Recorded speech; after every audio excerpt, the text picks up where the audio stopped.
દિલ્હીમાં પ્રદૂષણ ઘટાડવા માટે આજે ક્લાઉડ સીડિંગનું બીજું ટ્રાયલ કરાયું. દિવાળી પછીથી દિલ્હીની હવાની ગુણવત્તા સતત ખરાબ થઈ રહી છે, જેને લઈને રાજધાનીમાં ક્લાઉડ સીડિંગ વડે કૃત્રિમ વરસાદની મદદ લેવામાં આવી રહી છે. આ માટે કાનપુરથી એક ખાસ સેસના વિમાને ઉડાન ભરી હતી. આ અંગે આઈઆઈટી કાનપુરે જણાવ્યું કે ક્લાઉડ સીડિંગ સફળ રહ્યું છે. તે 6000 ફૂટની ઊંચાઈએ 8 ફ્લેટ્સનો ઉપયોગ કરીને હાથ ધરવામાં આવ્યું હતું. આજના ટ્રાયલના 4 કલાકની અંદર ગમે ત્યારે વરસાદની અપેક્ષા છે. મહત્વનું છે કે આજે દિલ્હીના ખેકરા, બુરારી, મયુર વિહાર અને અન્ય કેટલાક વિસ્તારોમાં ક્લાઉડ સીડિંગ કરાયું હતું. આ અંગે દિલ્હીના પર્યાવરણ મંત્રી હરમિતસિંહ સિરસાએ જણાવ્યું કે આ બીજું ટ્રાયલ હતું. આ દરમિયાન 2 થી 2.5 કિલો વજનની 8 ફ્લેર્સ છોડવામાં આવી હતી. આ પ્રક્રિયા લગભગ અડધો કલાક ચાલી અને વાદળો લગભગ 15 થી 20% ભેજવાળા હતા. વિમાન હવે મેરઠમાં ઉતર્યું છે. આજે ત્રીજું ટ્રાયલ પણ કરવામાં આવશે.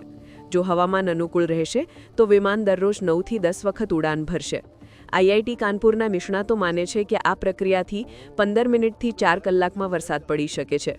ઉપરાંત અધિકારીઓએ જણાવ્યું કે વરસાદી વાદળો બનાવવા માટે હવામાં ઓછામાં ઓછા 50% ભેજ હોવો જરૂરી છે, પરંતુ ભેજ 20%થી પણ ઓછો હોવાને કારણે વરસાદ નહોતો થયો.